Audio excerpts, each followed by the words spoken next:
Hello and welcome students. This is Tripti Arora, your English educator from Resonance PCCB. Today we are doing our next chapter, that is a house is not a home, and इसी के साथ हम इसके बाद वाले chapter की summary देखेंगे, that is the beggar. So इस पूरे वीडियो में हम कवर करेंगे चैप्टर की समरी, कुछ इंपॉर्टेंट क्वेश्चंस एंड फिर द बेगर की समरी और उसके कुछ इंपॉर्टेंट क्वेश्चंस. सो स्टार्ट करते हैं. पहले हम फर्स्ट चैप्टर से a house is not a home. So, summary. Xan Godiso narratives a house is not a home is based on the narrator's teenage experience in the initial days of his new high school. So, यहाँ पर हमारे पास जो narrate की गई है story, that is a house not a home. तो घर जो है वो जो हाउस होता है वो सारे हाउस होम नहीं होते हैं, क्योंकि हाउस क्या होता है, house is basically made of BRICS. ठीक है, एक बिल्डिंग है जो ब्रिक्स से बना दी गई है. होम किससे बनता है? होम बनता है लव से, फैमिली से, केयर से. तो वो यहाँ पर क्या बता रहे हैं, एक टीनेज एक्सपीरियंस बता रहे हैं जब नरेटर जो है वो स्कूल जाना स्टार्ट करते हैं, in the initial days of his new high school. The narrator is the stories protagonist. After graduating from a junior high school, the narrator joined a new high school that was bigger than the previous one. So basically जो narrator है वो यहाँ पे protagonist है, और वो जो चीज़ें हैं, मतलब उन्होंने अभी अपना जूनियर हाई स्कूल ख़त्म कर लिया है और वो अब जा रहे हैं अपने सीनियर हाई स्कूल की तरफ. तो ये वाला जो स्कूल है, अब नॉर्मल सी बात है, सीनियर हाई स्कूल है तो सीनियर स्कूल जो होते हैं वो थोड़े से बड़े होते हैं अपने जूनियर स्कूल से, लेकिन आप लोग क्या होते हैं, मतलब अटैच हो जाते हो अपने स्कूल से और वहाँ पे आपको फ्रेंड्स, टीचर सब लोग समझने लग जाते हैं. तो यहाँ पर आपको ये बताया गया है कि किस तरीके से उनका जो नया एक्सपीरियंस था, नए स्कूल का एक्सपीरियंस था, वहाँ पर भी उन्होंने एक लव वाला, अटैचमेंट वाला या फ्रेंड्स उन्होंने किस तरह से बनाए. उनको पहले कितना अलग सिचुएशन था थिंकिंग का और बाद में कितना अलग हो जाता है, ये भी हम देखेंगे. So this school was bigger than the previous one. The author disliked his new high school because he did not have any of his old friends or teachers there. उनको अपने नया हाई स्कूल इसीलिए पसंद नहीं आ रहा था क्योंकि पुराने फ्रेंड्स और पुराने टीचर्स वहाँ पे नहीं थे. And he didn't make any new friends, और ना उनके कोई नए फ्रेंड्स बन रहे थे. Despite his hatred, he continued his studies at the new school. But अब नॉर्मल सी बात है, स्कूल को आप हेट करते हो लेकिन उसका मतलब ये थोड़ी है कि आप वहाँ पे पढ़ोगे ही नहीं. आपका एडमिशन हो गया, आपको पास होना है, आपको हायर क्लास में जाना है तो आपको पढ़ना पड़ेगा. So he had to continue his studies in the school. Days passed. On a Sunday afternoon, the narrator's mother lit a fire in the fireplace as he was doing his schoolwork. Sunday के दिन वो बैठे हुए थे और बैठकर वो अपना स्कूल का होमवर्क कर रहे थे. तो उसी टाइम पे, क्योंकि ये विंटर्स की बात बता रहे हैं, तो उन्होंने फायर प्लेस पर फायर थोड़ा सा जला दिया इनकी मदर ने. After a while the narrator sensed a weird smell, और थोड़ी देर बाद इनको एक कुछ अजीब सी स्मेल आने लगी. Then he spotted smoke coming in through the ceiling seams, और साइड की जो सीलिंग सीम्स थी वहां से कहीं से धुआं आने लगा, उनको अचानक से दिखने लगा. Smoke from the fire soon filled the area, और इतना सारा धुआं आने लगा सीलिंग की सीम्स में से कि भाई वो पूरा रूम जो था वो पूरा फिल हो गया. And the entire room was engulfed in flames, और पूरा रूम जो था वो एनगल्फ हो गया फ्लेम्स में से. एनगल्फ का मतलब होता है सराउंड हो जाना, पूरा घेर लेना. तो वो पूरा जो रूम था वो घिर गया किसमें? फ्लेम्स में, यानी फायर, पूरा घर, मतलब the entire house was on fire. The narrator and his mother were able to escape the house. उनकी मदर जो थी और नरेटर खुद जो थे वो भाग गए थे, हाउस के बाहर निकल गए थे जैसे तैसे बच के. And seek assistance from the neighbours in calling the fire department, और वो अपने भाग के अपने नेबर के पास जाते हैं और बोलते हैं कि फायर डिपार्टमेंट वाले को कॉल करना है, बिकॉज ये इतना हेस्ट में घर छोड़ते हैं कि इनको मतलब फ़ोन लेने का या टेलीफोन करने का टाइम नहीं मिलता है. Suddenly the narrator's mother rushed into the blazing house to save some documents, photographs and letters from her husband. अब नरेटर की जो है फादर नहीं है, तो इनकी जो मदर है वो खुद बचा के बच्चे को भी ले आती है और खुद भी आ जाती है. फिर उनको याद आता है कि उनके पास कुछ मेमोरीज हैं इनके हस्बैंड की, तो उनको बचाने के लिए कुछ डॉक्यूमेंट्स को, फोटोग्राफ्स को और लेटर्स को बचाने के लिए जो उनके हस्बैंड ने उनको दिए थे वो वापस से उस जलते हुए घर में चली जाती हैं, ब्लेजिंग हाउस में, यानी जलते हुए घर में चली जाती हैं. She was later rescued by the fire fighters. फिर फायर फाइटर्स जैसे ही आते हैं वो उन्हें रेस्क्यू करके लेकर आते हैं, ब्लैंकेट में पूरा फोल्ड करके लेकर आते हैं। Who subsequently provided first aid to her, जिसके बाद उन्हें फर्स्ट एड की ज़रूरत होती है क्योंकि उन्हें सांस नहीं आ रही होती, तो उन्हें ऑक्सीजन वगैरह देने की कोशिश करते हैं। The narrator couldn't help but watch his house burn as a small kid, क्योंकि वो बहुत छोटे थे तो वो कुछ कर नहीं पा रहे थे उस चीज़ का, वो सिर्फ देख रहे थे अपने घर को जलता हुआ। And the fire took almost 5 hours to put out, और फायर बुझने में कितना टाइम लगा? 5 घंटे लग गए, 5 hours to put out. People from the narrator's school seem to be aware of the narrator's house disaster a few days after the fire mishap. तो जब ये फायर का मिसहैपनिंग हुआ उसके कुछ ही दिनों में ये बात उनके स्कूल में भी फैल गई और सभी लोग इस बारे में जान गए। Shortly after then, the narrator's classmates had surprised him by giving him everything he needed. उसको ऐसा लगा था नरेटर को कि वो जब स्कूल जाएंगे तो ये चीज़ स्कूल में फैल चुकी है, ये बात सभी को पता है, तो उसका मजाक उड़ाया जाएगा और he would be embarrassed him। तो वो unnecessarily बहुत ज़्यादा बर्डन अपने सर पे लेकर स्कूल जा रहे थे और उनको बिल्कुल अच्छा नहीं लग रहा था स्कूल जाते हुए कि सब लोग उनको देखकर या तो सिंपैथेटिकली बिहेव करेंगे या उनको देखकर बहुत अजीब हो जाएंगे। तो उन्हें ये सिचुएशन वियर्ड लग रही थी, लेकिन अनएक्सपेक्टेडली उन सभी लोगों ने ये सब जानकर, उसके प्लेमेट्स इतने अच्छे थे दैट दे सरप्राइज्ड हिम, वो उनको लेके जाते हैं पूल के साइड में, टेबल लगा देते हैं और वहाँ पर उनको सब कुछ देते हैं जो भी उनको स्कूल के लिए ज़रूरत है, जैसे स्कूल मटेरियल्स, जैसे notebooks, all kinds of different clothes, हर तरह के कपड़े उनको, टॉप्स, टी शर्ट्स, जीन्स, जो उनके स्कूल में शूज़, बुक्स, नोटबुक्स, स्टेशनरी, सब कुछ देते हैं, जीन्स, टॉप, स्वेटशूट जिसकी भी उनको ज़रूरत है। Then more students came forward to introduce themselves, और कुछ बच्चे आगे आके अपने आप को इंट्रोड्यूस कराते हैं और उनका फ्रेंड बनना चाहते हैं। And some even invited the narrator to their homes, और जब इनका घर जल जाता है तो नरेटर और उनकी मदर जो है वो इनके ग्रैंड पेरेंट्स के घर पे जाती हैं और वहाँ से उनसे थोड़ा सा मनी बोरो करते हैं और फिर ये रेंट पे रहने लगते हैं जितने दिन इनका नया घर नहीं बन जाता उस जगह पे। सो इस टाइम के बीच में इनके जो फ्रेंड्स हैं वो इनको अपने घर पे भी इनवाइट करते हैं। On that day the narrator made friends, और उस दिन नरेटर के फ्रेंड्स बने जब वो सब वॉलेंटरीली वो इनके लिए चीज़ें लेकर आए अपने मन से, इनके बिना बोले, जबकि ये तो इतनी ऑकवर्ड सिचुएशन फील करके स्कूल जा रहे थे। The narrator made new friends for the first time in this new school. Despite this, the narrator felt there was something missing. अब यहाँ पर वो जब बात कर रहे हैं ना कि कुछ मिसिंग था, तो यहाँ पर उनकी एक कैट थी जो कि फायर एक्सीडेंट के बीच में उनको याद नहीं आया कि वो अंदर ही रह गई होगी। उसके बाद वो बहुत रोते हैं और रोने के बाद वो उसको ढूंढने की भी कोशिश करते हैं। वो सोचते हैं कि मेरी कैट शायद अंदर होगी, बट वो कैट कहीं भी मिलती नहीं है। तो इनको ऐसा लगने लगता है कि वो भी शायद हाउस के बीच में निकल नहीं पाई होंगी कहीं और वो वहीं पर ही जल गई होगी। सो ये जो चीज़ उन्होंने मेंशन करी है कि आई फील समथिंग मिसिंग, ये इन्होंने अपनी कैट के लिए बोला है। The narrator's house was reconstructed after a month, और 1 महीने बाद उनका घर जो है वो नया बन जाता है। A kind-hearted woman returned the narrator's cat, जो चीज़ वो बोल रहे थे ना मुझे मिसिंग लग रही है मेरी लाइफ में, वो एक kind-hearted, बहुत ही अच्छी women थी, वो नरेटर की कैट को उन तक लेकर आती है। She really does seem to have tracked down the narrator's address using the phone number written on the cat's collar. उन्होंने बहुत कोशिश किया होगा क्योंकि कैट के कॉलर पे नरेटर ने अपना फ़ोन नंबर लिखा हुआ था, बट फ़ोन तो घर के साथ जल गया होगा।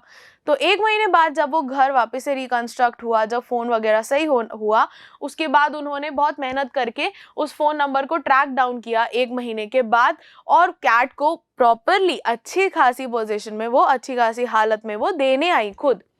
The narrator's pleasant own life is restored thanks to the kind-hearted women, क्योंकि वो बोल रहे थे ना मेरी लाइफ में कुछ मिसिंग है, तो वो कैट के लिए ही बोल रहे थे। The narrator sobbed joyfully, वो रोते हैं लेकिन खुशी से रोते हैं, while cuddling his wonderful cat, and the narrator's friends, और नरेटर के फ्रेंड जो हैं ये लोग सब नरेटर के नए घर में ही गए हुए होते हैं, तो वो वहाँ पर उनको ज्वाइन करते हैं and they jumped up around him that now he was actually happy because he says my cat was back and so was I. तो यहाँ पर आए का क्या मतलब है कि मैं कैसे वापस आया, क्योंकि उनकी कैट, मतलब वो अपने कैट को बहुत प्यार करते थे, उनकी कैट में उनकी जान बसी थी। तो जैसे ही वो कैट वापस आती है वो बोलते हैं I was also back to life, अब मेरे अंदर भी जान आ गई है और मैं इस लाइफ को जीने के लिए पूरी तरह से रेडी हूँ।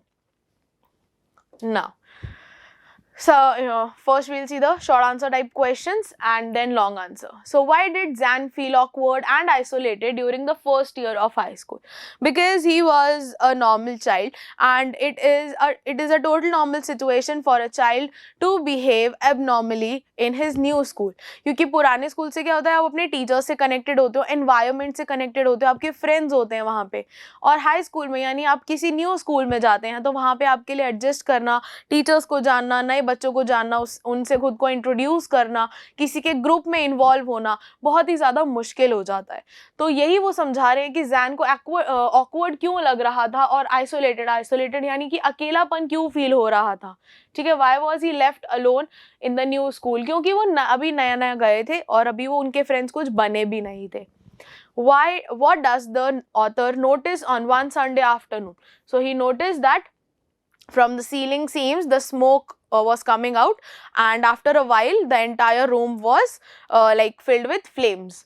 What is his mother's reaction? उनकी मदर का क्या रिएक्शन था? वो पहले तो भाग के नरेटर को भी बाहर निकाल देती हैं और खुद भी बाहर चली जाती हैं, लेकिन वो वापस से ब्लेजिंग हाउस के बीच में घुस जाती हैं कुछ इंपॉर्टेंट डॉक्यूमेंट्स, फोटोग्राफ्स और लेटर्स लेने के लिए जो कि उनके हस्बैंड ने लिखे थे। So this is the answer to the third question. Why did Zan's mother run back into the house after having saved the important documents? जब एक बार तो वो जाती हैं डॉक्यूमेंट्स का पूरा बॉक्स लेने, फिर जब वो डॉक्यूमेंट्स का बॉक्स लेकर आ जाती हैं उसके बाद वो फिर से जाती हैं। तो पहला नंबर 1 पे डॉक्यूमेंट्स तो वो ले आई हैं, उसके बाद वो वापस से जाती हैं। तो सेकंड टाइम पे वो क्या लेने जाती हैं? सेकंड टाइम पे वो लेटर्स लेने जाती हैं एंड फोटोज लेने जाती हैं जो कि उनके और उनके हस्बैंड की मेमोरीज थी। तो वो इस चीज को खोना नहीं चाहती थी, इसीलिए वो वापस से जाती हैं। ठीक है, I knew what she was after, ये नरेटर बोलते हैं, मुझे पता है कि वो वापस से क्यों गई हैं। जेन ने ये रिमार्क क्यों बनाया, मतलब उन्होंने ये क्यों बोला? क्योंकि वो जानते थे कि वो अपने फादर के लेटर्स और फोटोग्राफ्स को उनकी मदर जाने नहीं देना चाहती हैं फ्लेम्स में, और इसीलिए वो उन्हीं को कलेक्ट करने वापस से गई हैं घर के अंदर। Okay, now what action of the schoolmates changed the author's understanding of life and people and comfort him emotionally? How does his loneliness vanish and how does he starts participating in life? इसका parallel question हो सकता है, what role did Zan's school play in normalizing his life after the fire incident? क्योंकि fire incident के बाद मैंने आपको बताया he was really embarrassed of himself, although he had no mistake made by himself, but he was very embarrassed of going school and of himself and about thinking about the burned house. सो उनके schoolmates ने उनको किस तरह से उनका life का जो perspective है वो चेंज कराया, कैसे उनकी मतलब लाइफ में एनर्जी भर दी। So the action of the schoolmates change the author's understanding of life was they contributed or they voluntarily gave him things that he needed for his school. They knew that he had burned his uniform, his notebooks, copies, stationery. He had to leave everything and in the burning house. सो यहाँ पर वो सब चीज़ें खुद की मर्जी से विलिंगली कंट्रीब्यूट करते हैं और इसी वजह से वो इनके दोस्त भी बन जाते हैं, और वहाँ पर उनको जब वो फ्रेंड्स गेन करते हैं तो वो वापस से लाइफ को जीने लग जाते हैं और वापस से अपनी जो पुरानी उनकी जूनियर स्कूल लाइफ थी वो वापस से उनको मिल जाती है। What is the meaning of my cat was back and so was I? ये इंपॉर्टेंट क्वेश्चन है, एज आई टोल्ड यू कि मेरी कैट वापस आ गई थी और मैं भी, मतलब वो ऑलरेडी अपने घर में तो थे बट वो लाइफलेस, वो सिर्फ जी रहे थे, वो सर्वाइव कर रहे थे, लिव नहीं कर रहे थे। तो वो बोल रहे हैं कि अब मैं लिव करने लगा था क्योंकि मेरी कैट के लिए मुझे बहुत डर लग रहा था जिस दिन से फायर हुई थी घर पे, और मैं चाहता था कि मेरी कैट वापस आ जाए। अब मेरी कैट वापस आ गई है तो मैं बैक टू लाइफ आ गया हूँ। Had the author gone anywhere? नहीं, ऑथर कहीं गए नहीं थे, वो सिर्फ और सिर्फ खो गए थे कैट को ढूंढने में और उसके ग्रीफ में। Okay, Why does he say that he is also back? वो ऐसा क्यों बोलते हैं कि वो खुद वापस आ गए हैं? Because now he was living happily and he was not just surviving, he was living his life. Describe the fire tragedy, ये आपको पूरा समझाना पड़ेगा कि भाई वो कैसे हुआ। वो होमवर्क कर रहे थे, उनकी मदर ने फायर प्लेस में फायर जलाई and suddenly the smoke started coming out of the ceiling seam and gradually the flames took the room and the entire house was set on fire. So ये पूरा आप कहानी जो है वो समझाएंगे इसमें। And this is all about this chapter. यहाँ तक हमने देख लिया लॉन्ग आंसर क्वेश्चन तक a house is not a home का। अब आगे हम देखेंगे समरी किसकी, द बेगर की। Now we shall start the summary first. The Beggar was written by Anton Chekhov, which is the story of a poor alcoholic beggar named Lushkov. तो ये जो स्टोरी है हमारी बेगर वाली, इसमें हम एक कैरेक्टर पढ़ेंगे लशकॉफ, जो कि एक पुअर एल्कोहलिक बेगर था। Okay, so he used to beg on roads as he was unable to find work, क्योंकि इनको काम नहीं मिल रहा था। He resorted to begging in order to survive, और इन्होंने क्यों बेग करना स्टार्ट किया, why did he resort to, यानी why did he move on to, क्यों इनके पास यही रास्ता बचा सर्वाइव करने का। One day he met Sergei a wealthy advocate and asked him for some work. अब ये यहाँ पर सरजी से मिलते हैं, और सरजी कौन है, एक एडवोकेट है, ठीक है, एक लॉयर है। तो एडवोकेट से ये मिलते हैं और बोलते हैं कि कुछ काम मतलब a wealthy advocate and asked him for some work, कि आपके पास कुछ काम है क्या। He was wearing a ragged, tan-tattered overcoat and had a dull, drunken eyes with a red spot on either cheek. ये डिस्क्रिप्शन है, ओके। अगर आपको आ जाता है कि how was the beggar looking, तो ये बेगर का डिस्क्रिप्शन है, कहाँ से लेकर कहाँ तक, यहाँ से। He was wearing a rag tan tattered overcoat and had dull drunken eyes with a red spot on either cheek. So he was wearing this rag, यानी फटा पुराना सा टैटर्ड ओवरकोट, एक लंबा सा ओवरकोट था दैट वॉज कैमल कलर, और वो बिल्कुल फटा हुआ था हर एक जगह से, और बड़ी बड़ी ड्रंकन आईज थी, यानी खुल भी नहीं पा रही थी, और चीक्स जो थे वो दोनों रेड थे। Then he claimed that he had been a school teacher. पहले उन्होंने बोला कि मैं एक विलेज स्कूल टीचर था, जो कि अपनी जॉब खो बैठा है, कुछ कॉन्स्पिरेसीज उसके अगेंस्ट हुई थी स्कूल में, और उसी की वजह से उसको स्कूल से निकाल दिया है, वो खो बैठा है अपनी job. So he started begging to feed himself and survive. तो अब जीने के लिए कुछ तो करना पड़ेगा, पैसे तो चाहिए, तो फिर उन्होंने बेगिंग करना स्टार्ट किया, क्योंकि उनके पास कोई और ऑप्शन नहीं था। Then Sergi immediately recalled that he had seen the beggar on another street the other day. और सर्जी को अचानक से याद आता है कि इसको तो मैंने कहीं और भी देखा था, और कल कहीं और देखा था, मतलब कहीं तो देखा था। At that time he had said that he was a student, और उस टाइम पे उन्होंने क्या बोला था उस बेगर ने, कि मैं एक स्टूडेंट हूँ जिसको स्कूल से निकाल दिया गया है, who has been expelled. The lawyer, who was filled with disgust and threatened to hand over the beggar to the police. तो लॉयर यहाँ पे बहुत थ्रेटन, मतलब धमकी देते हैं उसको, कि वो डिस्गस्टिंग फील करते हैं कि ये कितना बुरा है, कितना झूठ बोल रहा है, और उसको धमकी देते हैं कि मैं तुमको अब पुलिस को पकड़ा दूंगा, तुम ऐसे झूठ बोल बोल के बेगिंग करोगे तो। For cheating people and telling lies, झूठ बोल रहे हो और लोगों को चीट कर रहे हो। Hearing this, Lushkov broke down and admitted that he was lying to people so that he would take pity on him for his condition. अब उसने बोला कि अब बेगर है, बेगर कोई भी एक कंडीशन, कोई भी एक कहानी सुना देते हैं ज़्यादातर, और वो हमें इमोशनली या फिर सिंपैथेटिकली हमसे पैसे मांग लेते हैं। तो सेम चीज़ लश्कॉफ कर रहा था, वो अलग अलग लोगों को अलग अलग पिटी स्टोरी सुना रहा था, ताकि लोग उस पर दया खा के और उसको कुछ ना कुछ पैसे दे जाएं। सो लश्कॉफ ने यहाँ पे he broke down, he told the truth, कि हाँ भाई मैं लोगों को झूठ बोलता हूँ ताकि वो मुझ पे पिटी खाएं और मुझे पैसे दे दें। He confessed that he used to sing in a Russian choir, और उन्होंने फिर सच बताया कि मैं एक रशियन कॉयर में गाना गाता था, but he was fired for his drinking habit, but उन्हें अल्कोहल कंजम्पशन की बहुत बुरी आदत थी, और इसी वजह से इस कॉयर से भी उसको निकाल दिया गया।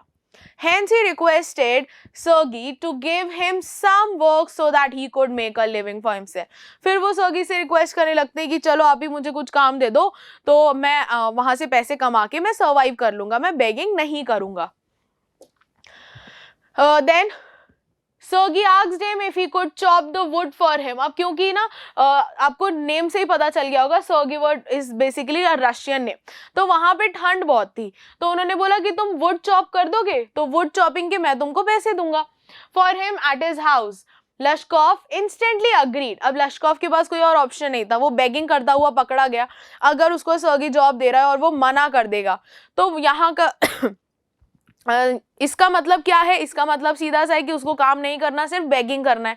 तो सर्गी ने जब उसको काम ऑफर किया तो लश्कॉफ ने इमीडिएटली अग्री कर लिया कि ठीक है मैं काम करके पैसे ले लूंगा। And Sergei hasted and called out his cook Olga. तो वो अब हेस्ट करता है, यानी वो अब जल्दी जल्दी जाता है अपने घर पे और अपनी कुक को, जिसका नाम क्या है ओल्गा, उसको बुलाता है किचन में से to take the poor man into the woodshed, कि इसको वुड शेड में लेके जाओ and let him chop the wood, और इसको वुड दे दो चॉप करने के लिए। Olga did so as she looked at Lashkoff with contempt. अब यहाँ पे ओल्गा जो है वो बहुत ही बुरी तरह से, बहुत डिस्गस्टिंग आइज से उसकी तरफ देखती है, like he is such a drunk yard, and वो ऐसे मतलब बिल्कुल ड्रंक हालत में, और उसके कपड़े भी एकदम रैग्ड हैं। Although he had become very weak due to his drunkenness, he tried chopping the wood as instructed. अब उन्होंने अल्कोहल कंज्यूम कर करके अपनी बॉडी को इतना वीक कर लिया था, but yet he tried chopping the wood. When Sergi looked at him, he felt sorry and ashamed of himself for making the sick man do the menial labor work in such a cold weather. इतनी ठंड में भी उससे menial labor करवा रहा है वो। तो यहाँ पर पहले तो सर्जी को बहुत ही गुस्सा आ रहा था। सर्गी ऐसा बोल रहा था कि मतलब तुमको शर्म आनी चाहिए, और वो उसको थ्रेटन भी कर रहा था पुलिस को पकड़ाने के लिए। बट यहाँ पे सर्गी क्या कहता है कि मुझे अब थोड़ी सी शर्म आने लगी खुद पर ही। क्यों? क्योंकि मैं इस बेचारे ड्रंकन मैन से, जिसके अंदर बिल्कुल जान भी नहीं है, मैं इस मैन से इतनी ठंड में मैनुअल लेबर करवा रहा हूँ, इतना मेनियल काम करवा रहा हूँ। एन आवर लेटर, इतनी मतलब मेहनत का काम करवा रहा हूँ। So an hour later Olga informed that the wood had all been chopped, और 1 घंटे बाद ओल्गा अनाउंस करती है कि वुड चॉप हो चुकी है। Then Sergei ordered to give Lashkov half a ruble, जैसे हमारे यहाँ करेंसी होती है रुपया में, वैसे इनके यहाँ रूबल होता है। So Lashkov को half a ruble दे दिया गया उसके काम के लिए। Eventually he would come once a month, वो महीने में एक बार आएगा, अपना काम करेगा and leave after receiving his wages, और अपने पैसे लेकर वहां से चला जाएगा। Soon Sergei moved to a new house and employed Lashkov, who was now a sober and courteous fellow. अब वो बिल्कुल सोबर रहता था, now he was no more of a drunkard, और वो अब courteous भी हो गया था, काफी अच्छा हो गया था, kind हो गया था, generous हो गया था। For packing, और उन्होंने एम्प्लॉय करा कि मेरा पैकिंग एंड हॉलिंग में, मतलब फर्नीचर वगैरह पैकिंग एंड मूविंग में हेल्प करवाओगे तुम फर्नीचर की और सारे, क्योंकि वो अपने घर मूव कर रहा था, शिफ्ट कर रहा था, तो अब पैकर्स और मूवर्स की तरह तुम मेरी हेल्प करोगे। Although he used to shiver in cold, क्योंकि उन्हें ठंड में बहुत मतलब ठंड लगती थी, क्योंकि he used to drink continuously, he did his work properly, वो properly काम करते थे। Seeing his dedication, Sergei offered him a cleaner employment and asked if he could write. उसे पूछा कि तुम क्लीनिंग करते रहना और क्या तुम्हें लिखना आता है? So Lashkov replied in affirmative. Affirmative means yes. So Lashkov बोलता है कि हाँ मुझे लिखना आता है। And then Sergei gave a letter to be sent to a friend where he would need to do some copy work. वहाँ पर कुछ लेटर्स को कॉपी करके उसको अपने किसी फ्रेंड के यहाँ पहुँचाना होगा। Lashkov did so, but he never returned to Sergei's place. अब वो उसने वो काम कर लिया, जो लेटर वाला काम था और क्लीनिंग वाला काम था वो कर लिया, लेकिन उसके बाद वो वापस से एडवोकेट के घर पे नहीं जाता है। 2 years passed and one evening Sergei saw Lashkov at the ticket counter of a theater paying for his seat. अब ये दोनों एडवोकेट और लश्कॉफ जो है, बेगर जो है, वो एक साथ मिलते हैं, और कहाँ पर मिलते हैं? थिएटर में मिलते हैं, मूवी थिएटर में, जहां पर कि वो अपने सीट के पैसे दे रहा था लश्कॉफ। ही वॉज वेल ग्रूम्ड, अब वो अच्छा खासा ग्रूम अप हो गया था, बहुत अच्छा मतलब दिखने लग गया था, एंड लुक्ड सोफिस्टिकेटेड, और बहुत ही स्पेसिफिक, बहुत ही पर्टिकुलर सोफिस्टिकेटेड दिख रहा था, लाइक एक अच्छा a class man we can say बन गया था। Then Sergei was astonished seeing his transformation and asked about him. Lashkov replied that he was now working as a notary, कि अब मैं नोटेरी की तरह काम करने लगा हूँ, and he was paid 35 rubles every month, और हर महीने 35 rubles कमाता हूँ। Then Sergei was happy that he could help Lushkoff. उसको मतलब एक एडवोकेट को बहुत ही ज़्यादा सर्गी को अच्छा फील हो रहा था. क्यों हो रहा था? क्योंकि उसने एक जैसे जिसको हम बोलते हैं ना गॉड सन या गॉड फादर, कि उनकी वजह से हम सही रास्ता चूज करते हैं. तो उसे ऐसा लग रहा था कि लश्कॉफ ने उसी की वजह से सही रास्ता ऑप्ट किया है और इसी वजह से उसकी लाइफ जो है वो भी चेंज हो गई है. तो वो यहाँ पे बोल रहे हैं कि वो बहुत खुश थे लश्कॉफ की मदद करने के बाद. And he became so responsible human being and felt good for showing him the right path. और अच्छा लगा कि मैंने इसको सही रास्ते पे भेज दिया. Then Lashkoff thanks Sergei for his kindness and helping him when he was mere beggar. Mere means only. तो वो सिर्फ जब एक छोटा सा beggar था तब उसकी मदद करने के लिए वो काफी thankful होता है लश्कॉफ. Besides, he mentioned that he was more grateful to Olga, कि भाई मैं बहुत ज़्यादा थैंकफुल हूँ ओल्गा के लिए. क्यों है? अब ओल्गा ने क्या किया ये सबसे इम्पॉर्टेंट है. ओल्गा ने उसको कंपैशनेट नेचर दिखाया, जबकि ओल्गा तो उसको हमेशा डांटती रहती थी और हमेशा बुरा भला बोलती थी. ठीक है, कि वो इतना बुरा आदमी है, उसके लिए तो हेल में भी जगह नहीं होगी, भगवान उसको कभी अच्छी लाइफ नहीं देंगे, ही वॉज वेरी मर्सीफुल, ऐसी चीज़ें बोलती थी. He revealed that she was the one who used to chop the wood. वो एक्चुअल में wood chop करती थी जो कि लश्कॉफ को दी जाती थी और उसी के काइंड हार्टेडनेस के लिए लश्कॉफ ने खुद को बदल लिया.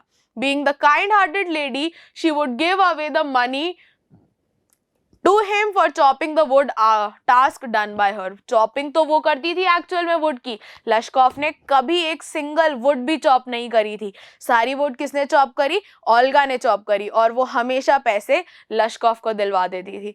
तो इसी काइंड हार्टेडनेस ने लश्कॉफ को अंदर से बुरा फील करवाया and then he started like changing himself and he turned from a mere beggar to a notary. तो ये था उसके पूरे लाइफ का incident. Now we shall see some question and answer. तो पहले अच्छा अभी बचा है. Okay, so although she would often chide him यानी वो बहुत ही डांटती थी, गुस्सा करती थी. She would also weep at his poor condition, और वो रोती भी बहुत ज़्यादा थी उसकी poor condition के लिए. She had advised him to give up his alcoholism and was responsible for helping him to mend his ways. वो एडवाइस करी थी अभी भी कि तुम ये अल्कोहलिज्म छोड़ दो, ये ड्रिंकिंग हैबिट छोड़ दो और अपने जो लिविंग हैबिट्स है, लिविंग स्टैंडर्ड्स है, उनको इम्प्रूव करो. Owing to her kind words and noble deeds, और सिर्फ उसी के वर्ड्स और उसी की ही नोबल डीड्स थी कि लश्कॉफ had a change of his heart, कि लश्कॉफ का हार्ट जो था वो चेंज हो गया. He stopped drinking completely and started working hard to earn his livelihood. और वहाँ से लश्कॉफ को ये फील हुआ कि अब मुझे ड्रिंकिंग छोड़ देनी चाहिए और एक्चुअल में अपना लाइवलीहुड बनाने के लिए, अपना जीवन अच्छे से बिताने के लिए मुझे यहाँ पर कुछ और जरिया ढूंढना चाहिए जीवन जीने का. She set a right example before him and he said that he would always remain indebted to her for her kindness and cooperation. तो जितना कोऑपरेट उसने किया है और जितनी काइंड वो रही है उसके लिए वो हमेशा इंडेटेड रहेगा. इंडेटेड यानी आभार, उसका आभारी रहेगा, उसको कभी भी वो चुका नहीं सकता है उन चीज़ों के लिए जो ओल्गा ने लश्कॉफ के लिए किया. So these were the important words that he spoke to the advocate on behalf of Olga, कि वो ओल्गा के लिए इतना ज़्यादा ग्रेटफुल फील करता है और इतना ज़्यादा अच्छा फील करता है कि उसी सो लेडी की वजह से वो एक बेगर से एक नोटेरी में कन्वर्ट हो जाता है. ठीक है, so this was the entire chapter. Now we'll see the question answers. What kind of work was given to Lashkov initially? पहले क्या काम दिया गया? तो पहले काम उसको क्या दिया गया था? That was chopping woods.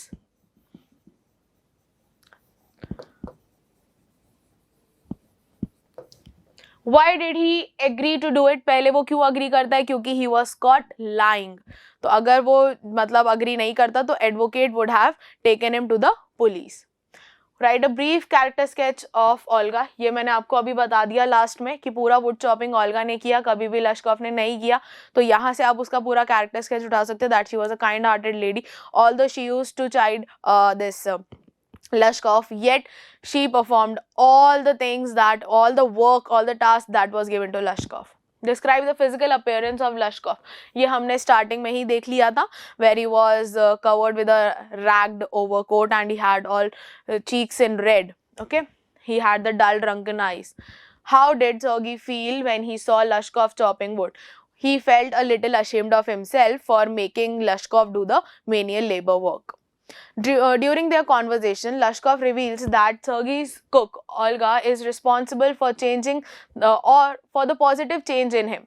How has Olga saved Lushkov? तो Olga ने किस तरह से बचा लिया Lushkov को अपनी पूरी लाइफ वेस्ट करने में, ये आप लास्ट पार्ट से लिखेंगे जो अभी अभी हमने पढ़ा. ये पूरा part will be the answer. और what values did Olga exhibit while saving the life of Lushkov? ये parallel question है, या तो ये आ सकता है या तो next वाला. How was Lushkov the beggar different from Lushkov the notary? जो beggar वाला Lushkov था वो कैसे अलग था notary से? Because now he was a respectable man, now he was very sophisticated, well-groomed man, and he was no more covered with the drunken eyes. Now he had no habits of alcoholism. Now, compassion and pity can bring positive change in human being. How does Olga prove this? तो compassion और pity जो है ये किस तरीके से किसी भी पर्सन को चेंज कर सकती है, ये आपको ओल्गा के रेफरेंस में बताना है. जैसा बिहेवियर उसका लश्कॉफ के लिए था, वो बहुत डांटती थी, उसको बहुत गुस्सा करती थी, लेकिन फिर भी वो सारा वर्क कर देती थी जो भी लश्कॉफ को दिया जाता था. तो ये उसके लिए कंपैशन था और उसके लिए पिटी था, दया था लश्कॉफ के लिए. तो इस तरह से जब भी हम किसी के साथ कितना ही सामने वाला कितना ही बुरा कर रहा हो, अगर हम उसके साथ कॉन्टिन्यूसली अच्छा करते जाते तो कहीं ना कहीं उसे बहुत ही ज़्यादा रिग्रेट फील होता है. And then during self introspection वो पर्सन ये बात ज़रूर सोचता है कि मैंने क्या करा किसी और पर्सन के लिए, जब मेरे साथ अच्छा हो रहा था तो मैं क्या कर रहा था उस टाइम पे. So there we are with this entire summary as well as the important question and answers. Now children, I hope you will practice them all by yourself, okay, without any cheating. We'll meet in the next video. Till you keep practicing, keep learning. Have a good day.